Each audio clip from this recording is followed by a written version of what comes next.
Assalomu alaykum, hurmatli kuzatuvchilar. Xohlasa mana navbatdagi sovun olib kelolmadi. Qumariqqa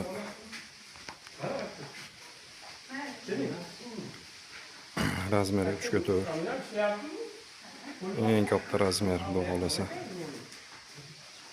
Suvni ham вообще olib tasidan. O'zi ham вообще dahshat chiqdi. Kech bo'lishiga qaramasdan olib kelolmadi, xudo xohlasa. Paxtalari ham 30li qalinligi, вообще qalin. Shu bagati yag'diralar qo'yib berdik.